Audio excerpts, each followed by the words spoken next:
I think you kind of have to step back from the detail and take in the more macro picture. So if you think about the US and our economy, even if we're only growing at 1% or 1.5%, we're still growing, right? So consumption is increasing. And as long as consumption is increasing, that's more freight. We need more trucks. We need ultimately more capacity to make more trucks, right? Population's also growing. The growth rates are slowing on population, but those are the two things that drive economic growth. Whether you're going to market through dealers, distributors, or some other partner channel, the mediated sale is complex. We call it B2B to X. But the leaders in the industry are the ones who are making it look simple. I'm John Gough. And I'm Kyler Mason, and this is Why You Win, presented by Element 3. Our guest today is Steve Tam, Vice President at ACT Research. And when I saw Steve on stage at the NTEA Exec Summit a few months ago, I knew that I wanted to have him on this show because not only does he have a ton of industry knowledge and expertise, but he also has this perspective and attitude about the industry that makes him very easy to listen to. ACT Research is a trusted advisor to the marketplace about what is happening and what's going to happen. And Steve's been around long enough that he's seen these cyclical trends and he knows which part of history is going to repeat. And he also has these great ideas and really strong guesses about what's going to change this time around. This episode was recorded at the end of December, and some of the forecasts and things that he's talking about have already changed. So if you're interested in what's the latest and greatest, go check them out at their website. I think you're really going to like this one. Steve, we're so glad to have you on the show today. Thanks for jumping on. John, thanks for having me. I'm looking forward to it. So you come at this from a slightly different angle than some of our guests. Often we have OEM leaders who are kind of telling us about what they are working on, and ACT sits outside of that ecosystem and watches it, for maybe lack of a better term. Can you just tell us a little bit more about your role at ACT and what you guys are doing? Yeah, sure. I'd be happy to. The company has been around for 40 years, and we can talk about that maybe some more later, but we play a really unique role. We're, I guess, an independent third-party data aggregator is one of the roles, and that's, something that's directly responsible in my area. Every month we're collecting what we call market indicator data from the OEMs. So they're telling us, what their customers ordered, what they built, what they got sold to the customers, what inventory looks like, what the backlog of unbuilt orders is. Data that if they shared amongst themselves, they could probably end up, in jail for antitrust violations, at least some of the data. So that's part of the role. But then we use that data to feed more forecasting models, do trend analysis, market share calculations. So there's just a ton of uses for what you can do with all the statistics that we're gathering. So that's one of the main data flows. We've got quite a few others besides that, but that's how the company got off the ground back in '86. So you ingest all of that and then you feed it back to those OEMs that are providing you data and back to the industry, and as data products basically forecast trends. You present at shows, which is where we met you a couple of weeks ago, and we're just really, frankly, impressed about the kinds of things that you were able to see over the horizon on and tell the people in the room, leaders in these companies, what is happening, what they should be looking out for. What am I missing about that? Yeah, no, that's exactly right. So, our sole mission in life is really to help the folks that either participate directly in this industry or maybe tangentially to understand, because it's a cyclical business. It's not unlike any other manufacturing business. I'm sure your listeners have heard that story more than once, right? So heard and lived. Exactly. Yeah, exactly. And our claim to fame is, being able to kind of take all that data, synthesize it, match it up with other things that are coming down the pike at us, and then try to provide a roadmap, both near term, from a tactical perspective, as well as long term, a little bit more strategic, of what the industry is going to look like, or what we see the industry is going to look like. So my role is one of an analyst. I've got my fingers in the data every single day, trying to answer questions, working on, as you mentioned, IP, I guess. We're a subscription-based business, so you're exactly right. We sell our data, we sell our analysis, so we sell our opinion, right? We sell our forecasts. One of the things I think that differentiates us from others that may play in a similar role is that we're pretty transparent about our thinking. And I like to say there's two kinds of forecasters, those that know they're wrong and those that don't. We know we're going to be wrong, but we try to be as right as possible. And then we share why we think what we think. And so if you as a customer have some differing views or some different input or a little bit different take on what's going to go on, take our product as a starting point and then modify that for what your circumstances are or what you think your situation is going to be. And, here we are 40 years later. So apparently we're doing a pretty good job of it. You're less wrong. I want to hear something that you were like spot on about and something you were just so wrong about. Well, the wrong is the easy one to address, right? Who saw COVID coming, right? Who knew we were going to have a semiconductor chip shortage? We were at a point in the industry where we were going to be hitting on all cylinders, at least we thought we were, and then the wheels just came off of the thing. The right piece, I sometimes get a pass on this because I tend to focus, we've got several analysts here, I tend to focus on what we refer to as medium duty trucks. So think anything basically from a UPS package car up to, but not including Class 8 semi, right? So all the work trucks, dump trucks, that kind of thing. That market, while it's still cyclical, is not nearly as volatile as the Class 8 market is. And so, if I'm off by 5% on a forecast, it's a surprise, unless you get an outside shock to the industry. It's more about kind of the absolute level that you're at right now and then kind of momentum. And it's a pretty stable industry in that regard. I'm forever on my soapbox when I'm presenting to these groups. So many folks in this industry are focused on the heavy side of the industry. And I'm like, hey, look, if you want a way to smooth your business out and survive those horrible troughs in this market, think about getting into the medium duty market, right? It's very, very tangentially related. It's different. It's not the same as the Class 8 world, but there's a lot to be said for, smoothing out the highs and lows. Are they taking your advice? Some of them do. Some of them look at me like I'm, from another planet. I'm wondering if you get bonused on the amount of truck puns that you put into your presentation, because I just heard hitting on all cylinders. Yeah. Is there just something taped to your monitor? Yeah, exactly. Yeah. No, I think it's a factor of just being at this for so long, right? It's just stuck in the lexicon. You mentioned earlier that there were tangential participants in the work that you do. Can you give some examples of that? Yeah, sure. So the vast majority of our customer base are the OEMs themselves, as well as the supply base. So the tier 1, tier 2, tier 3 folks that make pieces and parts that go on the trucks and trailers, by the way. We do trailers. Folks that aren't in that industry probably, and one of our really good growth segments was the Wall Street set, right? So analysts, banks that are either investing in these companies that are publicly traded, or some of the carriers, some of the trucking companies that use the trucks are actually publicly traded. There's probably, not quite 24 of them. And that group, that Wall Street group, has just an insatiable appetite for data and for analysis as they're trying to figure out, should we be recommending this stock? Is it a buy? Is it a sell? What are we doing here? Same thing with private equity and venture capital, folks that are thinking about making an acquisition of a participant in the space.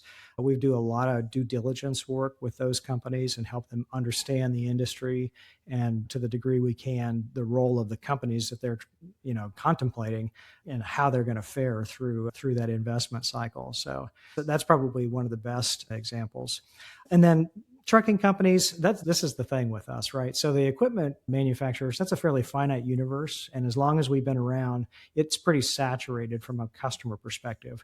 We're always looking for new products, trying to figure out if there's a need that's not being met. And if there is there a product that we can develop or tweak or, provide to the industry to help them understand? And the answer on that tends to be, yeah, it's kind of topical. Sometimes there is, sometimes there's not. Alternative fuels are a great example. As the industry started to go down that path back in 2008 with natural gas and more recently with battery electric, we did a lot of work in that space to help the equipment manufacturers. But trying to expand the customer base, right? So we had the Wall Street folks come on, and then we really want to find out what the trucking companies need. What kind of a data information analysis can we provide to them? And they want it all, but they want it all for free. So we do some things there. We're continuing to build those relationships and deepen them. But in the process of doing that, we, about 5 years ago, got into the freight markets, and we're doing a lot of heavy lifting on freight analysis. And so forecasting freight rates and volumes volumes and that sort of thing, which is a perfect fit, right? And it makes us smarter. It helps us figure out, fine tune those forecasts and be less wrong. So as you expand, are you having to strategize different sources of data and partnerships and relationships so that you can continue to provide the analysis that you're providing? Absolutely, yeah. Not so much on the Wall Street side, that piece. It was pretty much, just providing them and bringing them up to speed. But the disruptive technologies. One of our favorite MOs is multi-client studies, right?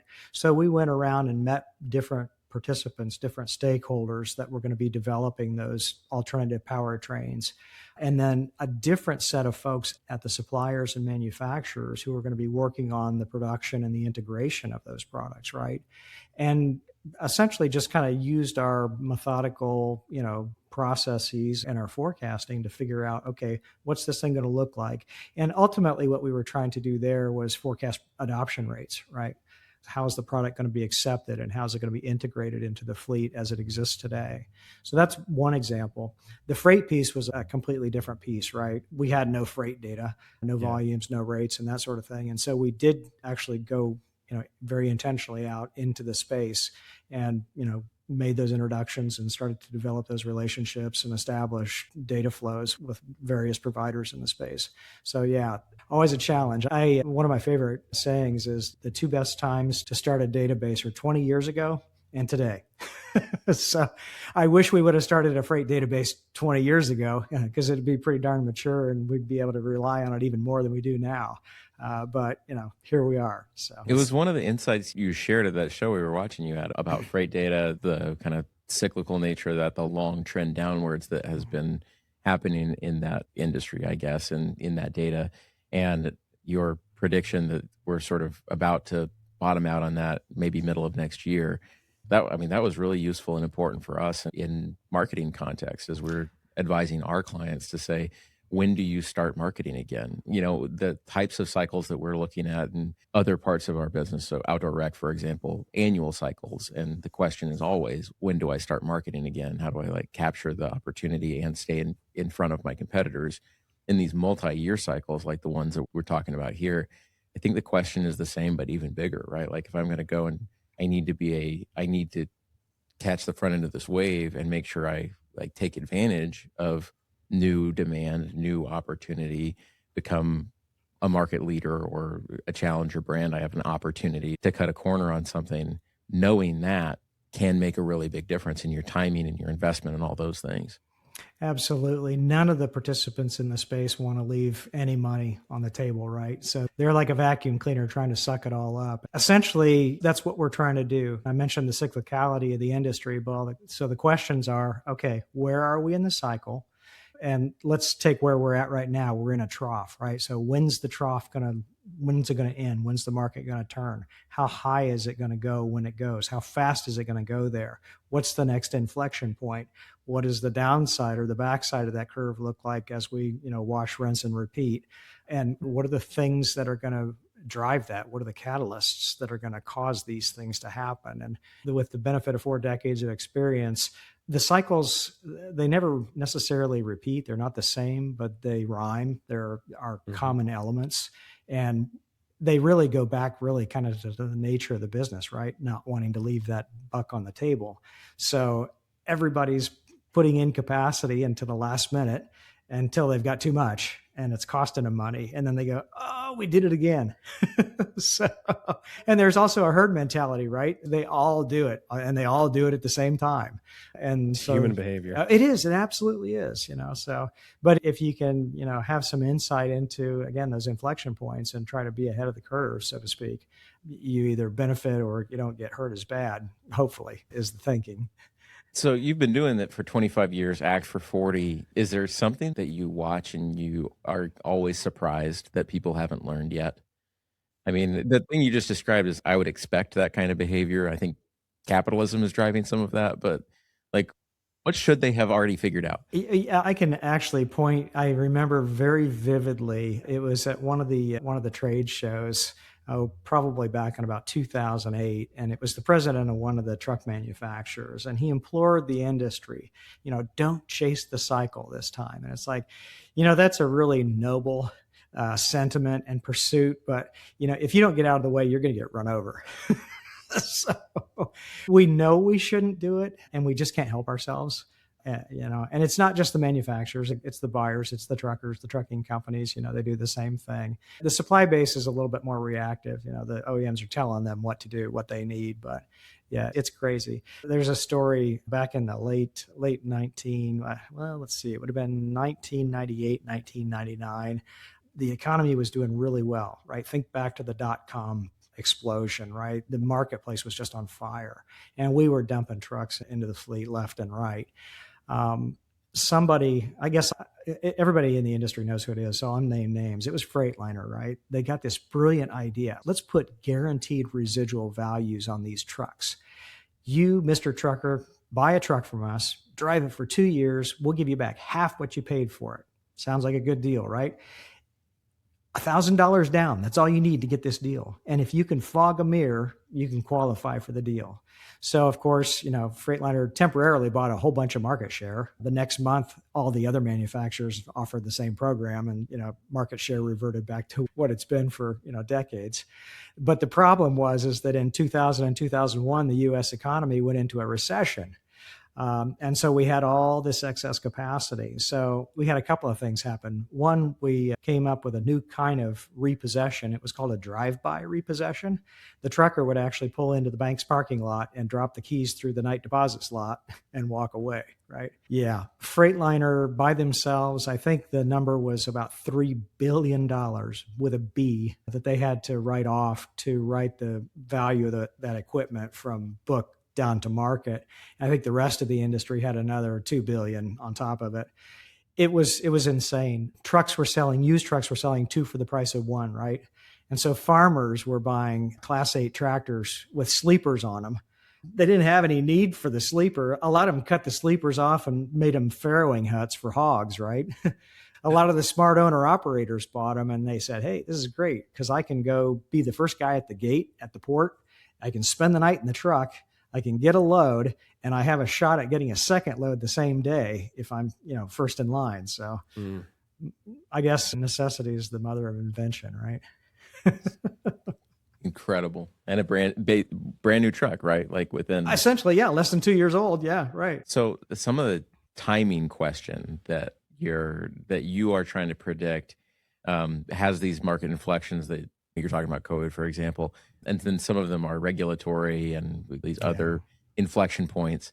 I read somewhere a quote from you about how EPA 2027 was going to drive the mother of all pre-buys. And as we are looking at regulation shift around that, I think my question to you is like, when you look at OEMs who are making bets that are based on those predictions or even their own gut, what do you think the best ones are doing in light of the fact that the rules change, like the game is changing all the time on them? Oh, it's interesting that you asked that question. Maybe for a little context, it's been probably about 4 years ago, we did some work with the Engine Manufacturers Association and tried to understand and quantify the impact of what the 27 compliant trucks were going to look like. And our analysis basically came back and said, look, you're going to have about a $30,000 price increase on a Class 8 sleeper. About 10,000 of that's going to be for actually meeting the tailpipe emissions. But one of the things that the EPA was also mandating was that the manufacturers extend the useful life of the truck and provide warranty coverage on the emissions components to make sure that they continue to function in accordance with the standards, right? That was going to be the other $20,000. And so if you're going to raise the price of a truck $30,000, that's the impetus for the pre-buy, right? That's why truckers would buy early, essentially compress their trade cycle, bring down their average fleet age, and then not be the first ones out of the gate to, plunk down an extra 30 grand for a truck. You let the other people who aren't maybe not as cognizant of what's going on be the beta testers or the guinea pigs on the new technology, and let the OEMs get all their processes worked out and get all the spare parts and the repair procedures and everything that you're going to need to deal with the new technology. And then, jump back into the marketplace and resume your normal activity. So that's kind of the backstory behind that. So fast forward to today, maybe to a year or 18 months ago, the industry's been on pins and needles because the current administration, of course, isn't as concerned with environmental regulations. And in fact, the president directed the EPA to reevaluate their standards making process. And so what we've been able to learn from them so far, somewhat unofficially, is that the tailpipe portion of that mandate is going to stay in effect. So you're still going to get hit with the 10 grand price increase. They're going to start rulemaking, another round of rulemaking in the spring, and the industry expects them to get rid of the requirement for the longer useful life and the warranty coverage. So we won't get the $20,000 hit. You still have a reason to pre-buy. The problem is, in our analysis, if you look at the marketplace right now, there aren't very many trucking companies that are making enough money to be able to buy equipment out of cycle, right? It's an extra or an incremental investment. And so kind of then getting back to your original question, John, right now, most of the OEMs are expecting some kind of pre-buy in 2026. They're basically saying, hey, we think the market's going to be flat from 25 to 26. So Class 8 sales, roughly $250,000. Our forecast is saying down 15%. We think we're going to see something closer to 210, 205, 210, right? So we don't know what they're seeing, what they're thinking, what they're betting, how they're going to incentivize their customers to crunch those trade cycles. It's going to be enlightening as we start to roll into next year to see what those strategies look like. But that's the bet that they're making, that it's going to be a flat market and not a down market.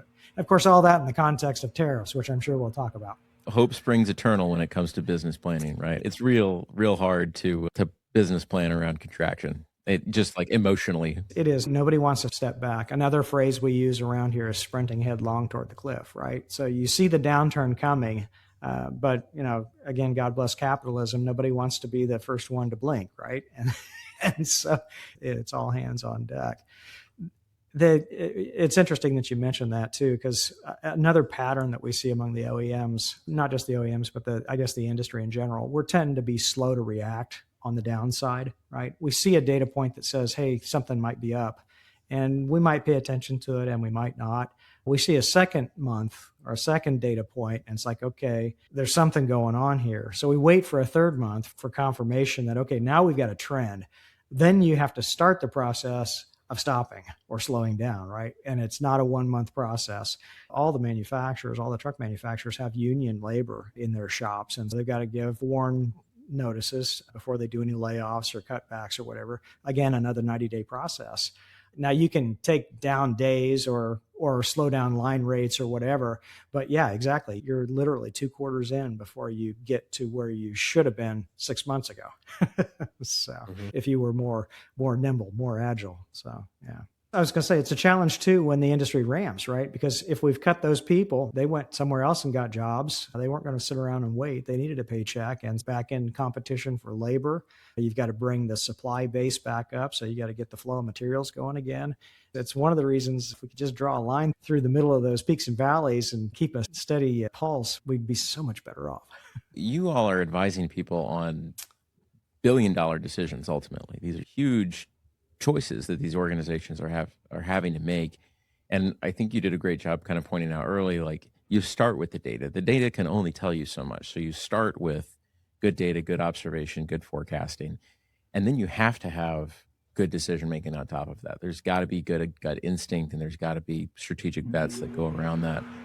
When you think about the people who are doing that right, or if you were to give advice to somebody, like how do you make great bets on top of good data, where would you tell them to start? I think you kind of have to step back from the detail and take in the more macro picture. So if you think about the US and our economy, even if we're only growing at 1%, or 1.5%, whatever it is these days, we're still growing, right? So consumption is increasing. And as long as consumption is increasing, that's more freight.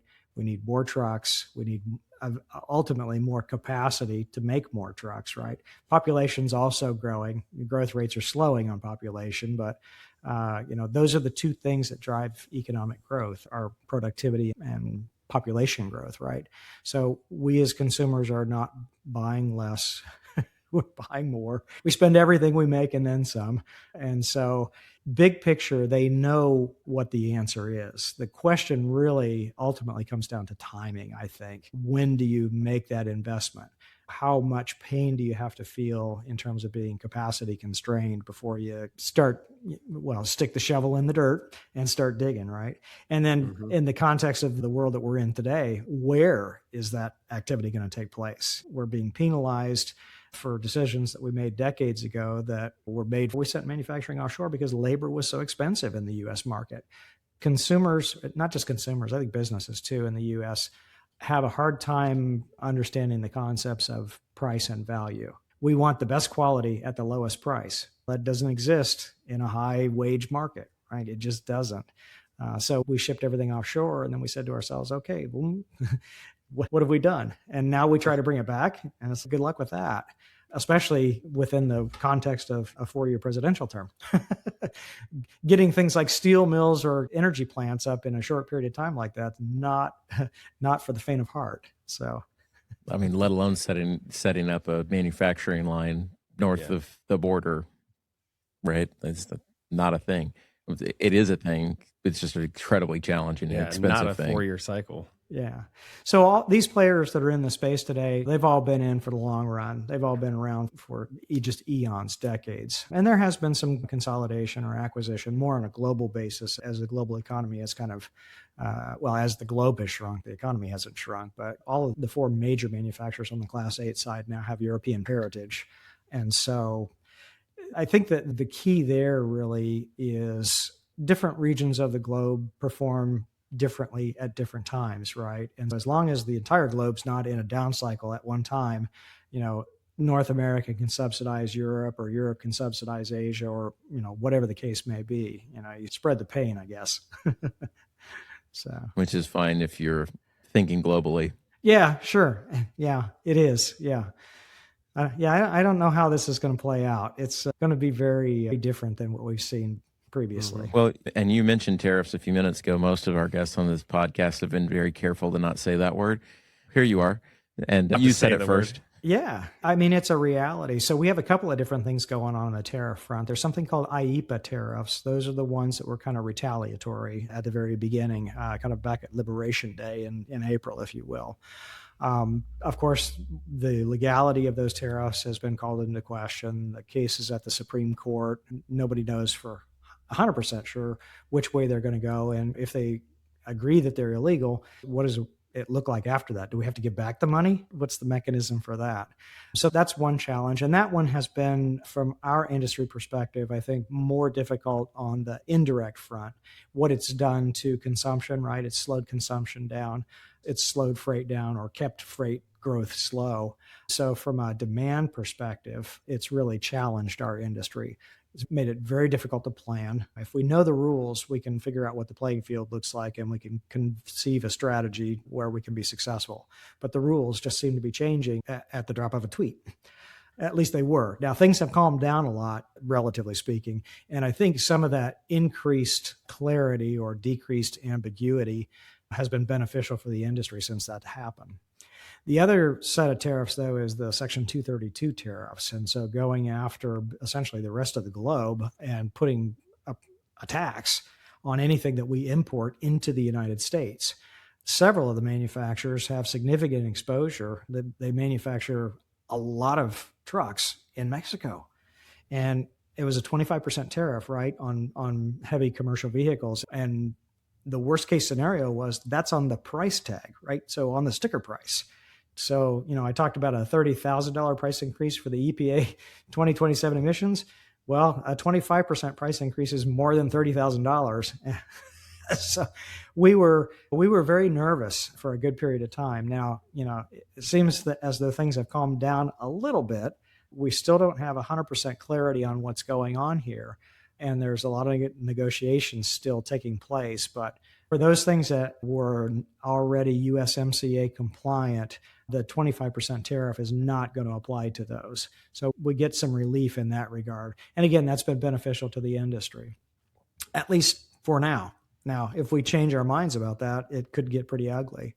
And by our back of the envelope calculation, based on kind of the mix of what's either made outside of the US or shipped into the US, it's probably close to a 10% price increase, again, on a Class A truck. So the manufacturers, like the rest of the economy, have been absorbing some portion of that tax, and that's a short-term solution, right? They can't continue to do that, especially with lower volumes. Their profit margins are getting squeezed just like everybody else.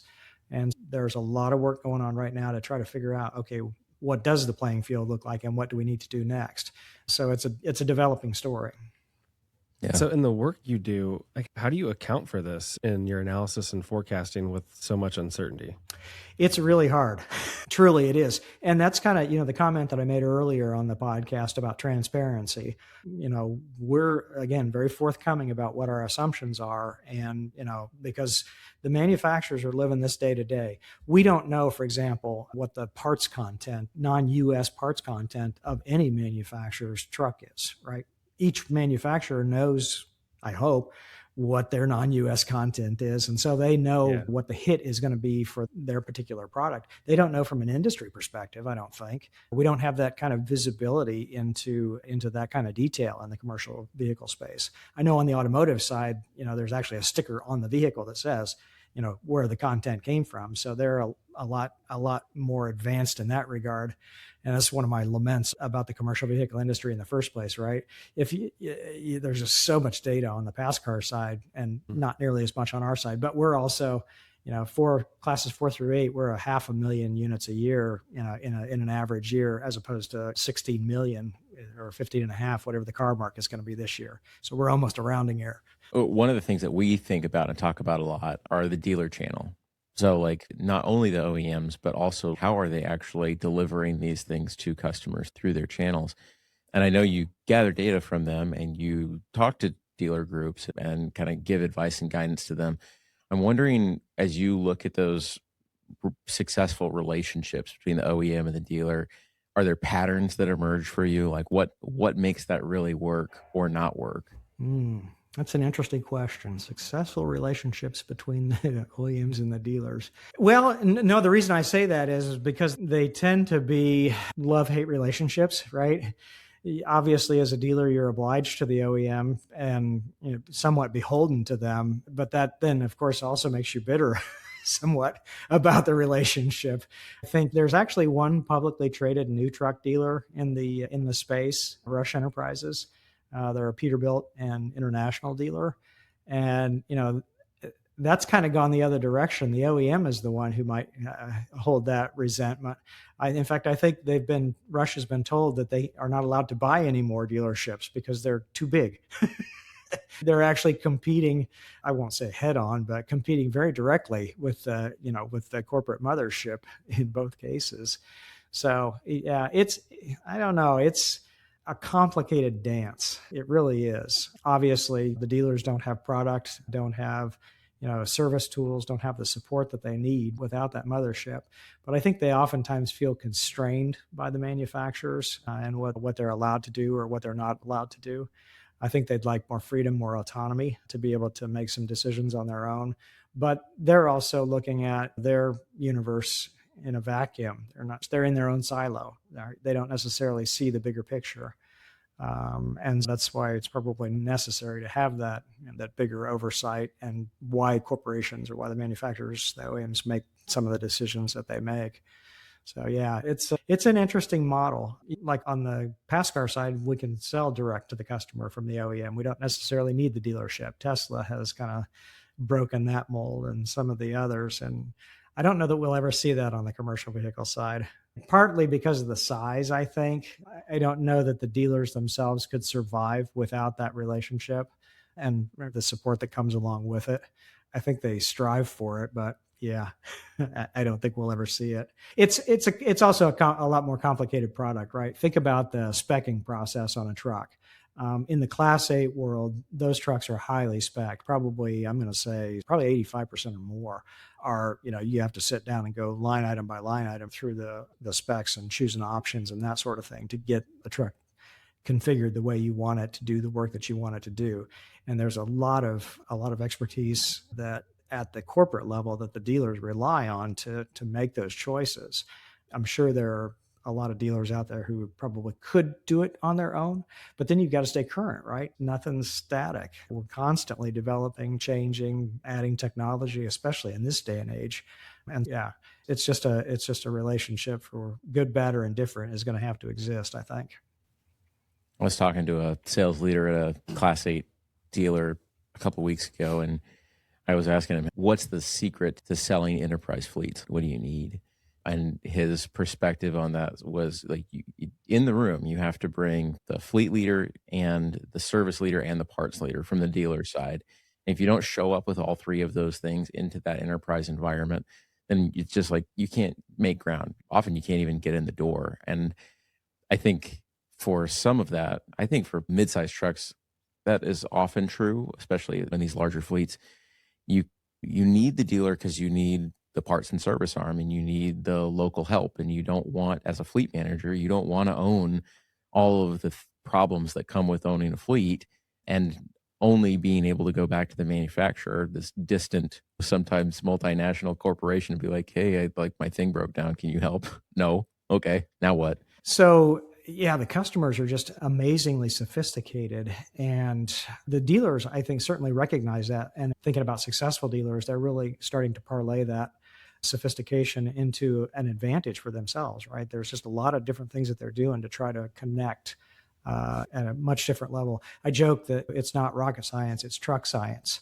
There's really only 4 things you have to do. You have to have the right truck in the right place at the right time at the right price. That's all you got to do. How hard could it be? Sounds like it's really easy, doesn't it? Yeah, that word right. Doing a lot of work in that sentence. Takes a lot of explanation. It absolutely does. Yeah. As we're getting kind of close to wrapping up, I have maybe two more questions for you. The first one's about like changes in the industry and things that inside, I would say inside the business, we talk about a lot. Things like electrification and autonomy and like the tech that is changing the industry. And you go to like a show and everybody's real excited to talk about that. I say everybody, not everybody. Many people are real excited. I'm wondering, as a longtime observer of the industry, what of those trends are you looking at and saying, yeah, like that actually doesn't really have a ton of impact versus the ones that you're like, actually, that's making a big difference? The two that we've talked about already, alternative fuels and technology, or specifically autonomy, are the ones that we're the most focused on. Clean air is important. Has the EPA oversold the importance of clean air, and have they done it with a blind eye toward what things really cost? I will tell you, historically, they're terrible at estimating the cost of compliance.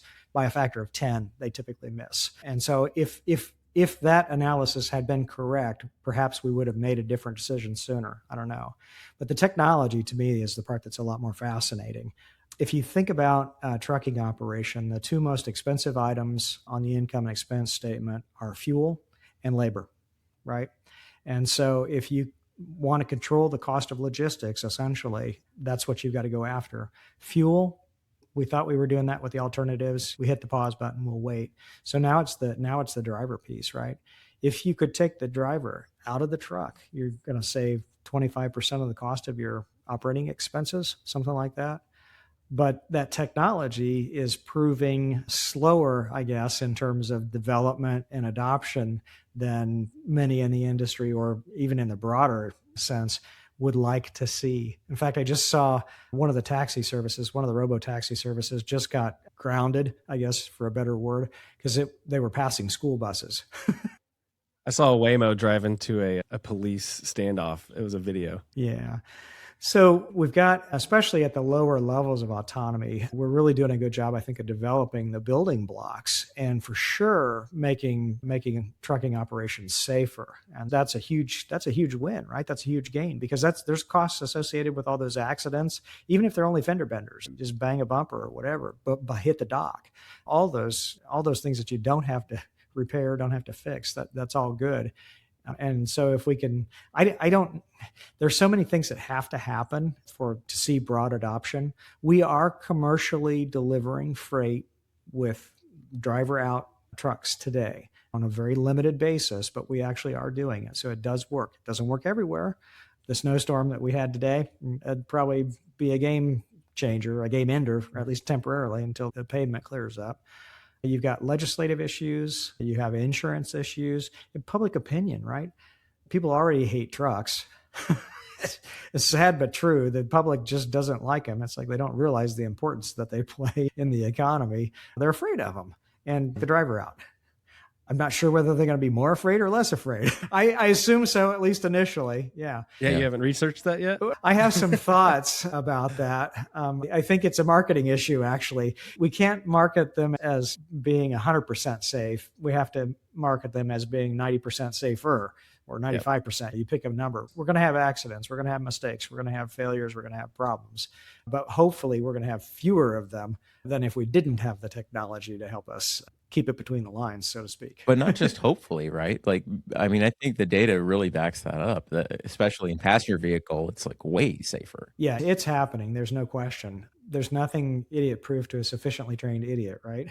So we as humans behind the wheel, we just find innumerable ways to screw something up. And so just the reliability alone of being able to repeat the same action over and over and not make a mistake is priceless. So that's, I think, one of the things that has the potential to be a structural change within the industry if we can do that.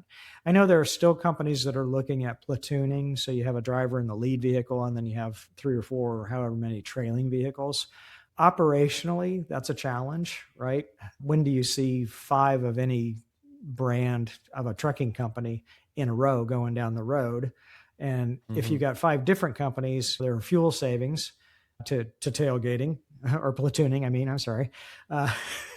And so how do you share drafting? Those? It's called drafting. Drafting, right? Yes. Yeah, I'm not tailgating. I'm drafting. Yeah. How do you share in those cost savings? Because the lead guy certainly isn't saving anything, right? And so what do you have like the rolling? It's an Indian run. Yeah, exactly. Yeah, and take turns. What do the logistics in that look like? So there are a lot of, like I said, a lot of operational considerations to challenge that. But I don't know. It's fun times to be in the industry. That's part of the reason I'm still here 25 years later, is because it's just something different every single time. You just never know what you're going to be up against next. And it's always fascinating. There's a lot of creative and a lot of energetic people in the industry looking for ways to improve, solve the problems, be more effective, more efficient, more productive. Yeah, it's amazing. That's a great place to get a wrap. I have my last question to you, Steve. If you woke up tomorrow and you were the chief strategy officer for one of these big OEMs, what's the bet you'd make first? Well, myself, I really love battery electric, but the technology is just not there. So you didn't say how far in the future the bet had to be. That's right. That's right. I said wake up tomorrow. Yeah. Well, wake up tomorrow, but when do I actually have to place the money and realize the return?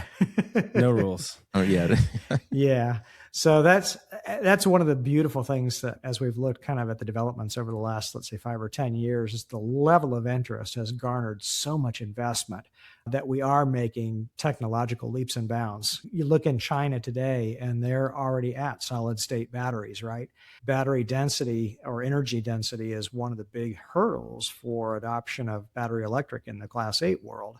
And so, we didn't know 5 years ago we were going to be able to get there in 5 years. And what's next? Really, the perfect fuel would be hydrogen. And it would be really cool if we could manufacture the hydrogen on board, right? Because then you don't have to store fuel. You don't have the distribution costs. Just fascinating. There's a study that I read about hydrogen-powered airplane, right? Sucking the moisture out of the sky as it's flying, making its own hydrogen to keep it airborne. Now, I don't want to ride in that plane today, but you get some hours on it and I'd be the first one to get in there. So I like the technology. How many hours do you need? I don't know. I'll let you know.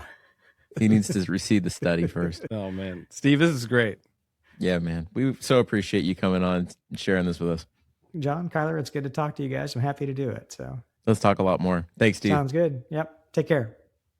Why You Win is presented by Element 3, a marketing firm focused on modernizing go-to-market strategies for manufacturers that sell through complex distribution channels. We help leaders solve problems across demand generation, sales channel support, and brand development. If you'd like more from myself or John, connect with us on LinkedIn. And for more from Element 3, visit element3.com. That's elementthree.com.